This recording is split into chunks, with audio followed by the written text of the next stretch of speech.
sebelum kita mulai, kita berdoa terlebih dahulu. Siapa yang mau memimpin doanya? Silakan.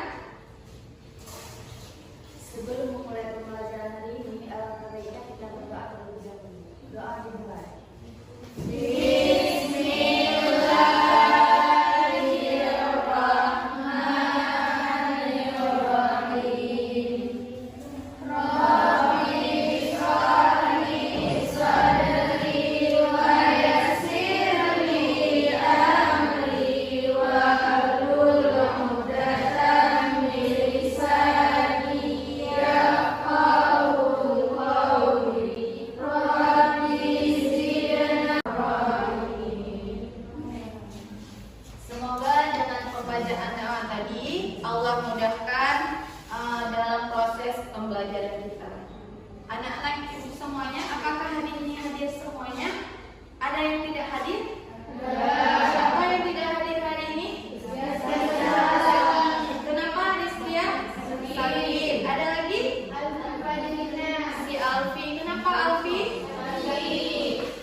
Dan bagi kita yang sudah hadir hari ini, semoga selalu diberikan kesehatan oleh Allah. Amin ya rabbal alamin. Nah, sebelum kita mulai pembelajaran hari ini, apakah kalian masih ingat pembelajaran sebelumnya tentang apa? Ayo. Tentang iya, tentang zat makanan. Kira-kira apa zat makanan yang diperlukan oleh tubuh kita? Oke, silahkan. Ayo sebutkan apa saja zat makanan yang diperlukan oleh tubuh. Karbohidrat, vitamin, protein, lemak, dan mineral, Bu. Iya, good. Jadi zat makanan yang dibutuhkan oleh tubuh kita itu ada karbohidrat, ada protein, apalagi tadi yang disebutkan namanya ada vitamin, ada mineral. Nah, lalu apa saja contoh makanan yang mengandung karbohidrat? Bu. Iya, silahkan sebutkan. Nasi, kentang, singkong, sama gandum, Bu. Iya, tepat sekali. Salah satunya yang sering kita lihat adalah nasi. Nasi ini zat makanan yang mengandung karbohidrat.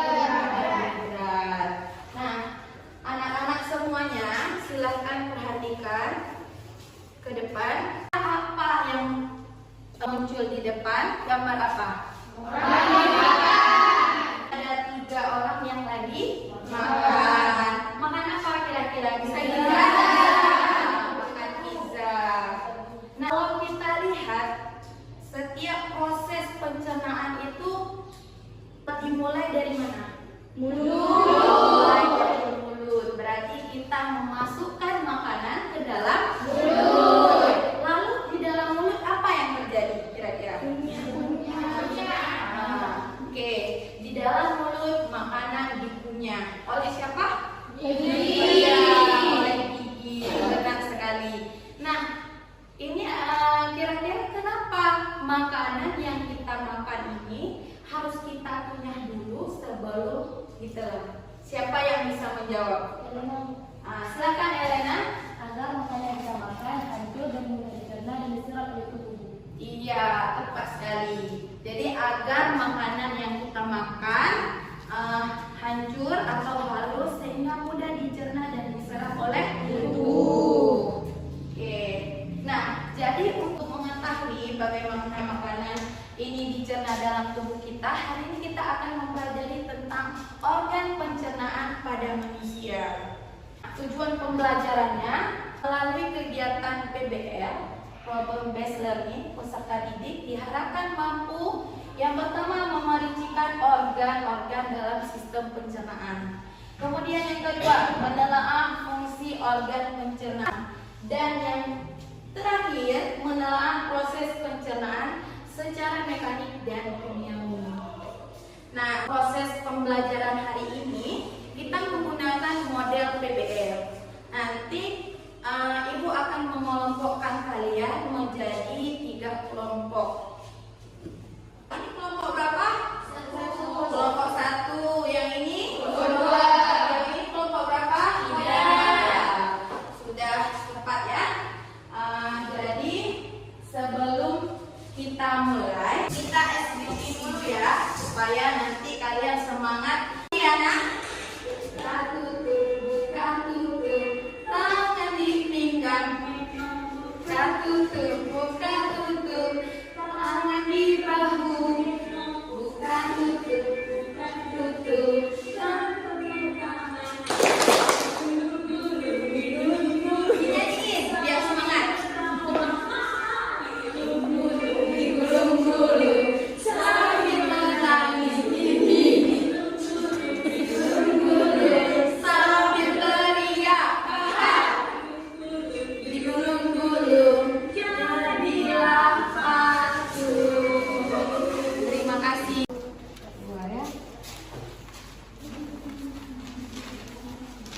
Oke,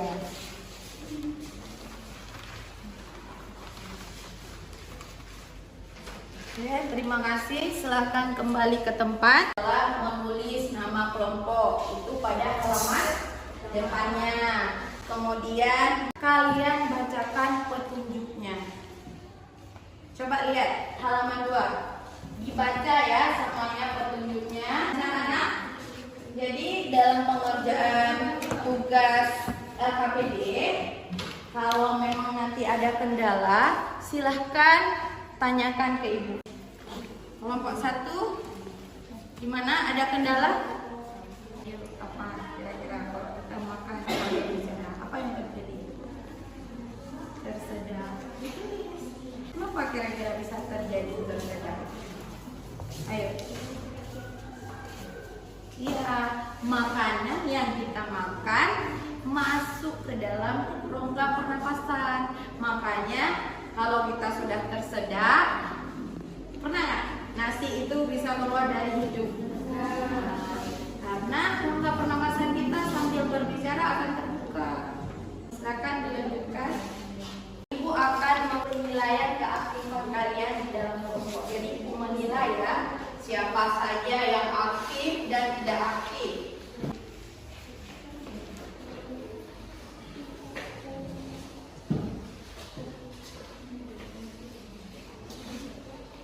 Silahkan maju. Boleh perwakilan dari kelompok saja 3 orang untuk mempresentasikan. Anak-anak ibu semuanya, nanti ketika kawannya presentasi, silahkan diperhatikan. Jika ada yang bertanya, silahkan beri pertanyaan. Bisa dipahami anak-anak ibu? Bisa.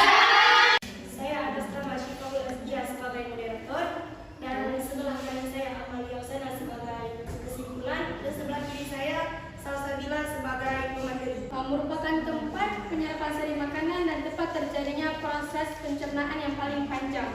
Usus halus terdiri dari tiga, yaitu usus 12 jari atau duodenum, atau yang kedua usus kosong atau disebut jejunum, dan yang ketiga usus penyerap disebut ileum. Aerasi atau buang air besar dilakukan dengan sadar, yaitu dengan adanya kontraksi otot di dinding perut yang diikuti dengan mengundur otot sphincter anus dan kontraksi kolon beserta rektum. Akibatnya feses dapat terdorong keluar anus. Demikian materi yang saya bacakan. Saya kembali lagi kepada moderator. Terima kasih kepada Salsabila yang telah membacakan materi yang kami pelajari. Selanjutnya ada yang ingin bertanya? Ada. Kelompok apa? Kelompok 1. Mari. Saya perwakilan dari kelompok 1 ingin menanyakan kepada kelompok 2. Tadi kan dijelaskan bahwa usus halus terbagi 3, yaitu usus 12 jari, usus kosong, dan usus penyerapan. Yang ingin kami tanyakan adalah apa fungsi dari usus kosong? Kami ingin menjawab pertanyaan di kelompok 1. Usus kosong disebut juga jejunum yang memiliki panjang 2,5 meter. Dalam lisan di dalamnya tersusun atas banyak lipatan yang disebut juga usus atau pili, yang berfungsi memperluas permukaan usus halus sehingga zat-zat makanan seperti gula, asam amino, dan asam lemak dapat diserap sempurna. Kesimpulan akan dibacakan.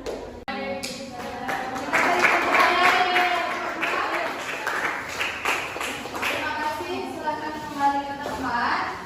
Jangan diperhatikan ke depan.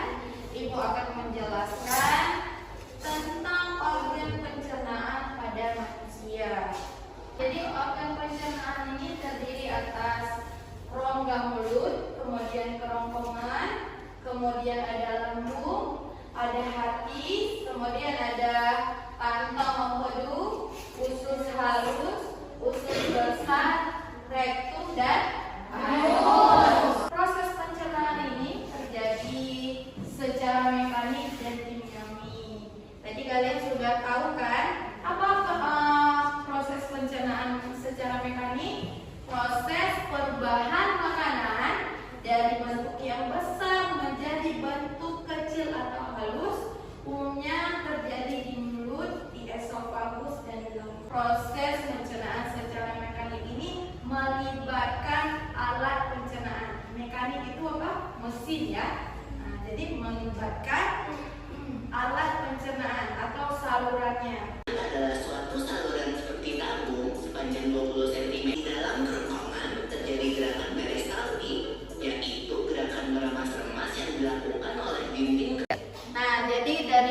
penjelasan yang sudah kalian lihat dari video tadi, siapa yang bisa memberikan kesimpulan? Oke, silakan Salsabila. Saluran pencernaan manusia terbagi dua, yaitu saluran dan kelenjar. Saluran yaitu mulut, kerongkongan, lambung, halus, usus besar, rektum, dan anus. Kelenjar yaitu kelenjar ludah, dinding lambung, hati, pankreas, dan dinding usus halus. Iya, bagus sekali. Silakan kumpulkan alfabetnya dan karyanya. Oke, udah dapat semuanya? Silakan dikerjakan masing-masing tanpa ada diskusi ya.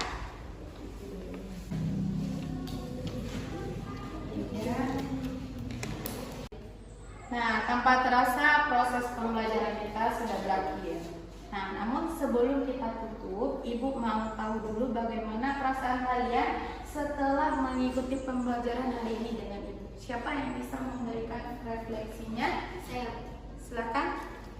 Pembelajaran pada hari ini sangat menyenangkan karena kami dapat mengetahui tentang proses pencernaan pada tubuh manusia. Iya. Kita beri tepuk tangan dulu.